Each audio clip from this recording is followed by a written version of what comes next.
Robert Ryan como Coronel Everett Dasher Breed.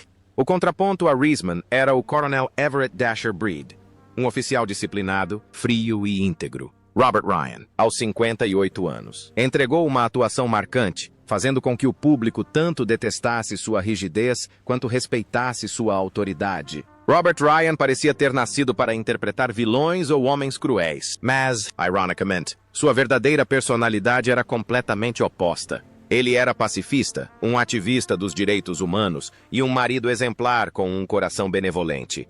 A vida de Robert Ryan foi uma tragédia de contradições. Ele detestava a violência, mas ficou famoso por seus papéis violentos. Lutou por justiça, mas foi monitorado pelo FBI e colocado na lista negra de Hollywood por suas visões políticas progressistas. Mas a maior dor que derrotou esse homem de aço foi a partida de sua esposa, Jessica Cadwallader, vítima de câncer. Ela era o amor, a razão de ser de sua vida. Quando ela morreu em 1972, Robert Ryan entrou em colapso total. Trabalhou freneticamente apenas para escapar da solidão na casa vazia de sua esposa.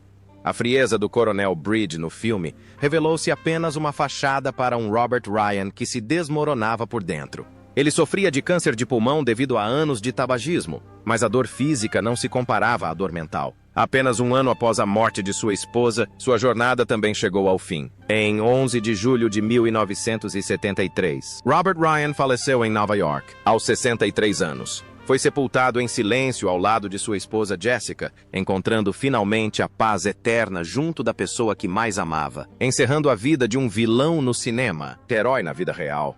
Robert Ryan era um homem de profundos paradoxos. Com 1,93 metros de altura e um rosto esculpido em granito, foi campeão de boxe peso pesado na Universidade de Dartmouth, permanecendo invicto durante toda a sua carreira universitária. Ele poderia ter sido um lutador profissional. Em vez disso, escolheu as artes. Essa proeza física foi o que tornou sua interpretação do Coronel Breed tão intimidadora. Ele não apenas agia como durão, ele personificava fisicamente uma mola comprimida de potencial violência. No entanto, fora das telas, Ryan era um intelectual gentil que ajudou a fundar a Oakwood School em Los Angeles e trabalhou incansavelmente para a ACLU, União Americana pelas Liberdades Civis. Ele foi um opositor declarado do macartismo durante a década de 1950, arriscando toda a sua carreira para apoiar escritores e atores que estavam na lista negra. Embora tenha interpretado intolerantes e racistas em filmes como Fogo Cruzado e Um Dia Ruim em Black Rock, na realidade, ele marchou pelos direitos civis e lutou contra a discriminação racial em Hollywood. A tragédia dos últimos anos de Robert Ryan é comoventemente cinematográfica. Após a morte de sua esposa Jessica, amigos notaram que o brilho simplesmente se apagou em seus olhos. Eles foram casados por mais de 30 anos, uma raridade em Hollywood. E ela era seu porto seguro.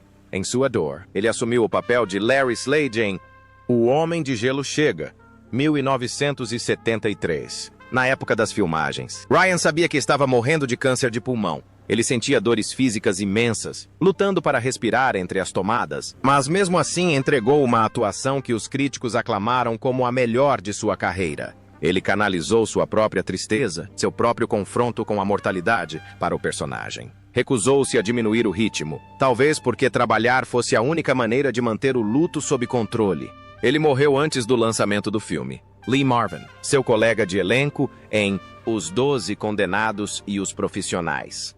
Certa vez, disseram que Robert Ryan era o único homem em Hollywood que era verdadeiramente bom demais para o negócio.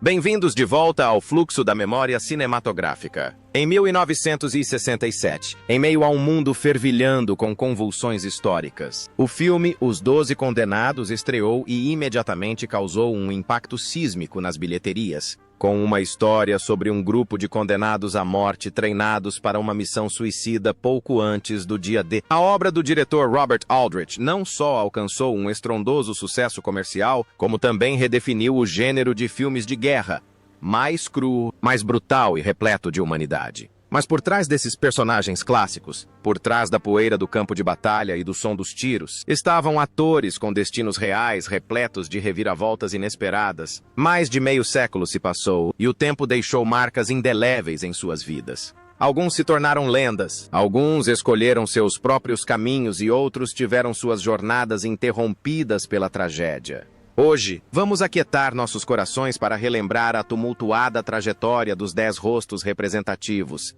que criaram a alma de Os 12 Condenados. Jim Brown como Robert T. Jefferson. Em Os 12 Condenados, Robert T. Jefferson personifica a força e a firmeza. A imagem do corajoso soldado negro correndo para lançar granadas nos dutos de ventilação tornou-se um momento clássico. Jim Brown, então com 31 anos, estava no auge de sua carreira. Esse papel foi o ponto de virada crucial que o ajudou a abandonar definitivamente uma gloriosa carreira na NFL para se dedicar integralmente ao cinema, tornando-se um dos primeiros astros negros de ação de Hollywood. Ele trouxe ao personagem uma dignidade e uma indomabilidade que refletiam sua própria aura na vida real.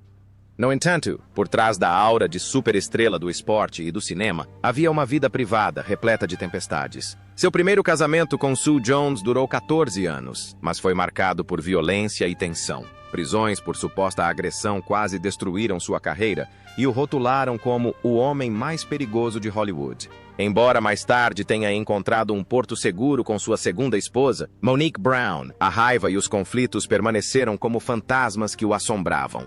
Quando a velhice chegou, o preço daqueles anos se entregando de corpo e alma ao futebol americano começou a aparecer. Jim passou por múltiplas cirurgias cardíacas e sofreu graves lesões nas costas, o que o confinou a uma cadeira de rodas em seus últimos anos.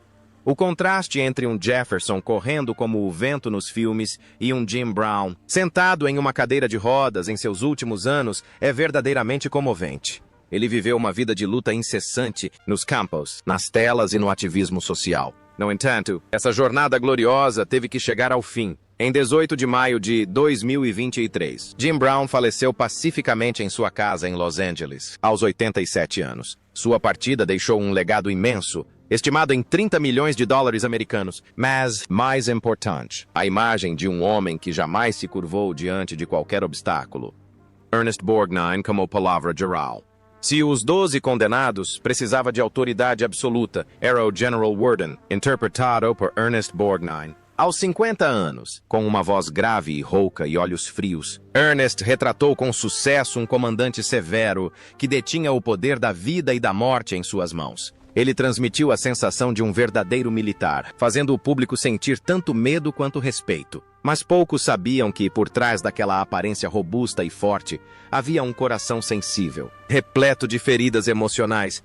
A vida de Ernest Borgnine foi como uma longa série com muitos momentos tristes e melancólicos. Ele passou por 5 casamentos, mas a maioria o deixou com solidão e sofrimento. Seu casamento relâmpago de apenas 32 dias com a cantora Ethel Merman foi uma cicatriz que carregou por toda a vida, como ela mesma comparou em suas memórias a uma página em branco. Embora tenha encontrado a felicidade tardia com Tova Traisnais, Ernest não conseguiu escapar das leis da vida e da morte. A partir da década de 70, sua saúde declinou devido ao tabagismo e à alimentação inadequada, levando à insuficiência renal crônica na velhice. Mesmo assim, ele manteve um espírito otimista, continuando a trabalhar e a aparecer em público mesmo enquanto fazia diálise regularmente.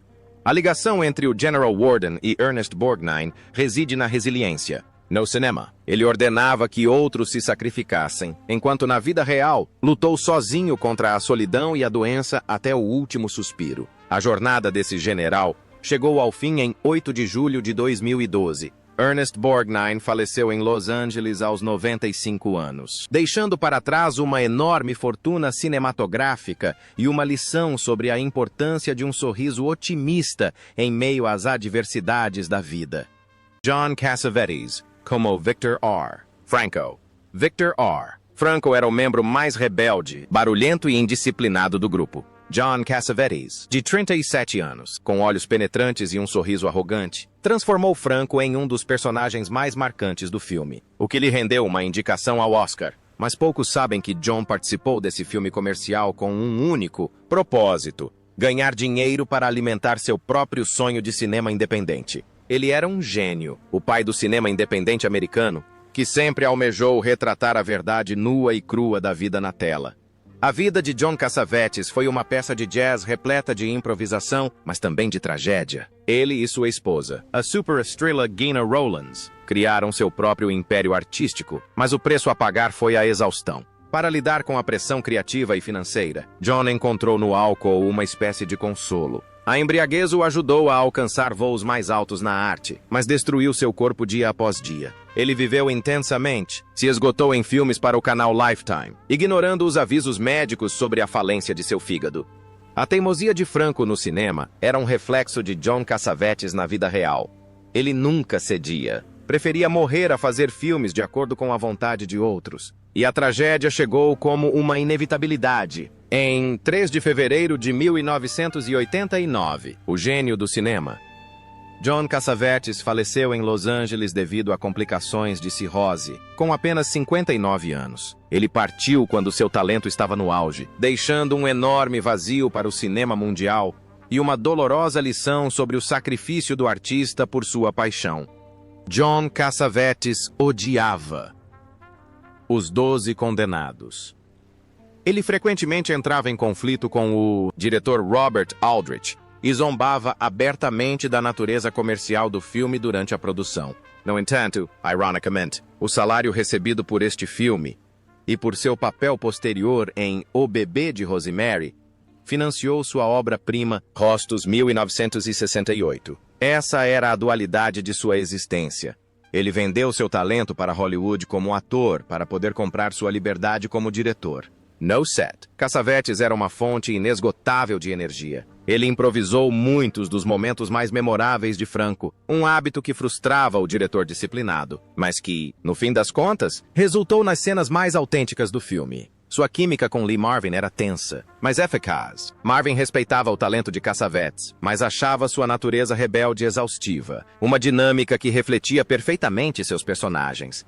A filosofia cinematográfica de Cassavetes era radical. Ele hipotecou sua casa, usou sua família como equipe e filmou em sua própria sala de estar para capturar emoções humanas cruas e genuínas. Sua parceria com Gina Rowlands é considerada uma das maiores colaborações da história do cinema. Ele a levou a extremos emocionais em filmes como Uma Mulher sob Influência, criando arte desconfortável, caótica e profundamente real. Cassavetes, no entanto, teve um alto custo pessoal. Ele vivia à base de cigarros, café e álcool, dormindo apenas algumas horas por noite, impulsionado por uma necessidade maníaca de criar antes que seu tempo acabasse. Ele sabia que estava morrendo muito antes do fim.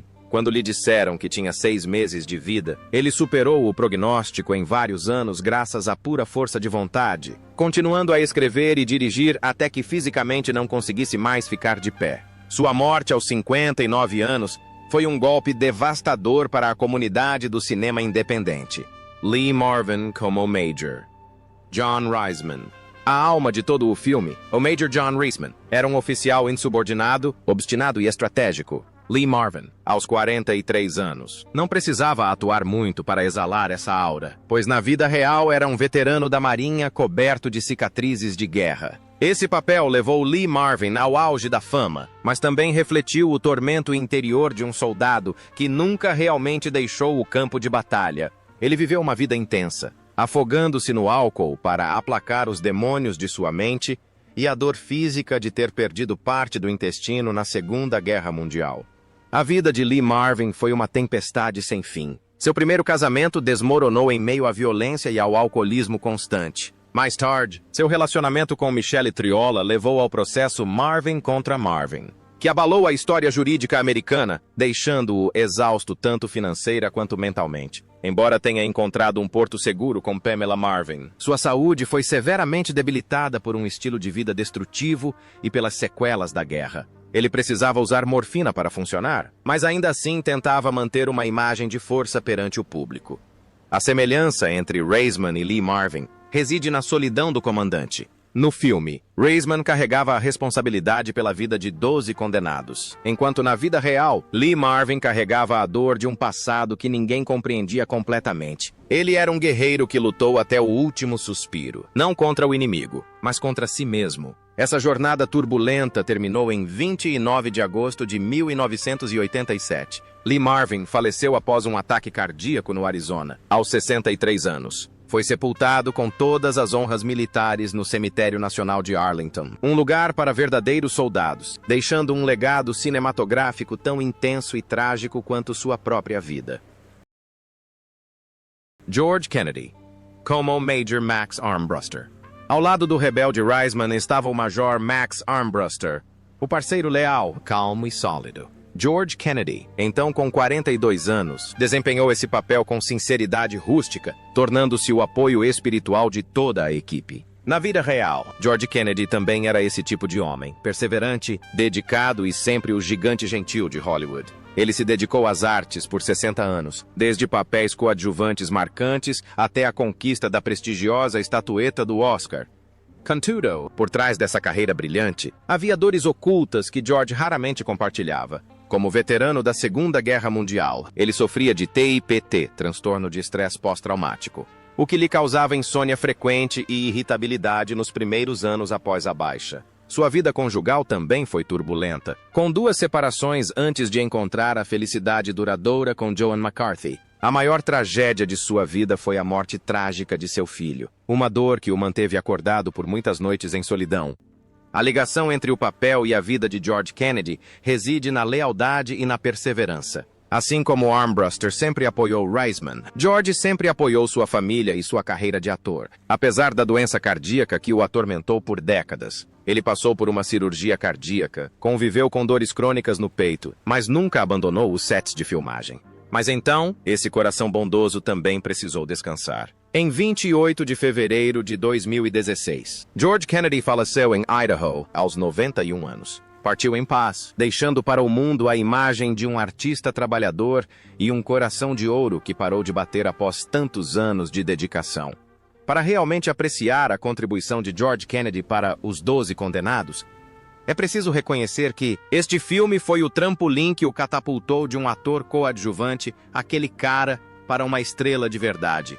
Logo depois deste filme, ele garantiria seu lugar na história com Luke, o Homem Frio 1967, ganhando o Oscar de melhor ator coadjuvante por sua atuação em Dragline. Esse papel, assim como o de Armbruster, explorou seu porte físico imponente.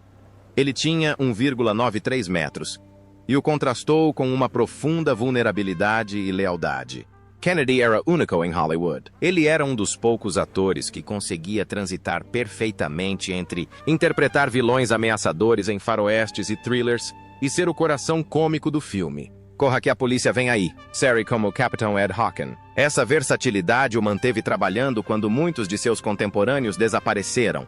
Ele foi uma figura constante em filmes de desastre da década de 1970, principalmente como Joe Patrone em Aeroporto Franquia, um personagem que se tornou um símbolo de competência e sobrevivência da classe trabalhadora. O serviço militar de George na vida real, sob o comando do General George S. Patton durante a Segunda Guerra Mundial, moldou profundamente sua ética de trabalho e sua representação de militares. Ele passou 16 anos no exército antes de se tornar ator, uma experiência que conferiu à sua atuação como Major Armbruster uma autenticidade que a técnica de atuação simplesmente não conseguia replicar. Ele sabia como um soldado se portava, como ouvia e como carregava o fardo do comando. Em sua vida pessoal, a capacidade de amar de Kennedy foi testada em seus últimos anos. Após a morte de sua filha Taylor, devido a problemas com dependência química, George e sua esposa Joan adotaram a neta, Taylor, criando-a como se fosse sua própria filha quando George já tinha mais de 70 anos. Foi um ato de imenso amor e sacrifício, provando que sua persona de gigante gentil não era uma farsa. Seus últimos anos foram marcados por um declínio doloroso após a morte de sua amada esposa Joan, em 2015. Clint Walker, como Samson Posley. Em Os 12 Condenados, Samson Posley surgiu como um gigante gentil, um homem de poucas palavras, mas que escondia uma força aterradora. Clint Walker, com quase 2 metros de altura e físico musculoso, trouxe a esse personagem uma calma confiável em meio a um grupo caótico de condenados. Aos 40 anos, Clint já era um ícone do gênero faroeste, mas o papel de Posley mostrou ao público um outro lado dele, uma coragem silenciosa. No entanto, por trás daquela aparência de homem de aço, havia uma vida constantemente testada pela dor, tanto física quanto mental. A vida privada de Clint Walker foi uma série de eventos difíceis. Após um primeiro casamento conturbado que terminou depois de 20 anos, ele pensou ter encontrado a felicidade plena com sua segunda esposa, Giselle Hennessy, a quem chamava de seu verdadeiro amor. Mas o destino lhe pregou uma peça cruel. A morte dela por câncer em 1994 o devastou, mergulhando-o em uma depressão que durou muitos anos. Não parando por aí, Clint também foi um homem que ressuscitou no sentido literal. Em um terrível acidente de esqui em 1971, um bastão de esqui perfurou seu peito, atingindo seu coração. Ele foi declarado morto, mas um milagre médico o trouxe de volta à vida. A resiliência de Samson Posley no filme parecia ser uma projeção do verdadeiro Clint Walker. Ele sobreviveu a um acidente fatal, sobreviveu à dor da perda da esposa e encontrou paz em seus últimos anos. Embora carregasse um coração ferido, tanto literal quanto figurativamente, viveu uma vida tranquila e digna. No entanto, a jornada desse gigante finalmente chegou ao fim. Em 21 de maio de 2018, Clint Walker faleceu na Califórnia devido à insuficiência cardíaca congestiva. Aos 90 anos, foi sepultado com simplicidade ao lado de sua esposa Giselle, encerrando a vida de uma lenda que lutou incansavelmente contra a morte. Donald Sutherland. Como Vernon Pinkley. Donald Sutherland entrou para o elenco de Os 12 Condenados aos 32 anos, interpretando Vernon Pinkley, um soldado atrapalhado que fingia loucura para se infiltrar nas fileiras dos oficiais. Foi sua inteligência e atuação divina na cena em que se passava pelo general que transformaram Donald de um ator canadense desconhecido em um rosto promissor em Hollywood. Pinkley arrancava risadas, mas também era um personagem que demonstrava o absurdo da guerra através de uma lente de humor negro. Ao contrário da imagem descontraída que transmitia nos filmes, a vida de Donald Sutherland foi uma longa jornada de dor e doenças ocultas. Casamentos desfeitos pela distância geográfica e pela pressão política o deixaram profundamente triste, especialmente a separação do filho, Kiefer, por muitos anos. Ele também tinha saúde frágil, tendo quase morrido de meningite espinhal durante as filmagens de outro filme. A idade avançada lhe trouxe diabetes tipo 2 e sérios problemas cardiovasculares, obrigando-o a se submeter a uma cirurgia de substituição da válvula cardíaca e a enfrentar dificuldades para caminhar devido à osteoartrite. No entanto, Donald nunca deixou que a doença interrompesse sua paixão pela arte. Ele continuou contribuindo persistentemente até seus últimos dias, deixando sua marca até mesmo em sucessos de bilheteria modernos como Jogos Vorazes. Sua carreira foi brilhante, mas seu fim chegou suavemente, como era inevitável. Em 20 de junho de 2024, Donald Sutherland deu seu último suspiro em Nova York. Aos 88 anos, ele partiu, deixando uma fortuna de 60 milhões de dólares e um grande vazio nos corações dos cinéfilos, que sentem a falta de um artista multitalentoso e intelectual. Charles Bronson como Joseph T. Vladislau. Joseph T. Vladislau era o personagem quieto, taciturno, mas o mais leal e confiável da equipe. Charles Bronson, com um rosto marcado e olhos melancólicos aos 46 anos, transformou Vladislau em um verdadeiro homem de aço. Ele não precisava de muitas falas para demonstrar força. Sua presença por si só já bastava. Esse papel consolidou a posição de Bronson como um ícone masculino do cinema mundial. Contudo, por trás daquele homem de aço, havia um coração dilacerado pela perda. A vida de Charles Bronson mudou completamente quando ele conheceu e se apaixonou por Jill Ireland. Ela era a única pessoa que compreendia a alma sensível por trás de sua aparência rude. Mas a tragédia o atingiu quando Jill faleceu de câncer de mama em 1990. Sua partida devastou Bronson por completo. Ele mergulhou em profunda depressão, recorreu ao álcool para afogar as mágoas e foi gradualmente consumido pela doença de Alzheimer, que destruiu sua memória. É de partir o coração ver que o homem, cujo rosto o mundo inteiro conhecia, tenha se esquecido gradualmente de si mesmo, de seus entes queridos e até mesmo dos papéis que desempenhou ao longo de sua vida. Em seus últimos anos, viveu em confusão e solidão, um fim trágico para uma lenda. Em 30 de agosto de 2003, Charles Bronson faleceu em Los Angeles, aos 81 anos, devido a uma pneumonia e complicações da doença de Alzheimer. Foi sepultado em Vermont, estado que considerava seu último lar de paz, deixando para o mundo uma bela, porém triste, história de amor e uma carreira brilhante. Telly Savalas como Archer J. Maggot. Entre os 12 condenados, Archer J. Maggot era o mais aterrorizante e insano. Telly Savalas. Aos 45 anos, interpretou com maestria o papel de um fanático religioso brutal e pervertido. O olhar selvagem de Maggot foi um dos momentos mais marcantes e assombrosos do filme. Esse papel abriu caminho para que Telly alcançasse a lendária persona de Kojak posteriormente, mas também refletiu, em parte, sua própria vida turbulenta. Por trás da aparência durona e do sorriso arrogante, Telly Savalas teve que enfrentar uma série de tragédias familiares. A morte de seu pai por câncer o mergulhou em dificuldades financeiras, levando ao fim de seu primeiro casamento. Seu segundo casamento também desmoronou sob a pressão da fama, mergulhando-o em depressão e alcoolismo. Somente no final da vida ele encontrou um breve momento de paz. Mas o destino lhe pregou uma peça. Justamente quando a felicidade florescia, o câncer de próstata e bexiga o atingiu. A imagem de Telly Savalas com a cabeça raspada, inicialmente uma consequência da quimioterapia, mas que se tornou sua marca registrada, é a prova de uma resiliência comovente. Ele trabalhava como se atuar fosse o único remédio que o ajudava a esquecer a dor física. Mas então, essa batalha também teve que parar. Em 22 de janeiro de 1994, Telly Savalas faleceu na Califórnia, aos 72 anos. Ele partiu exatamente um dia após seu aniversário, encerrando uma vida repleta de talento, mas também de dificuldades.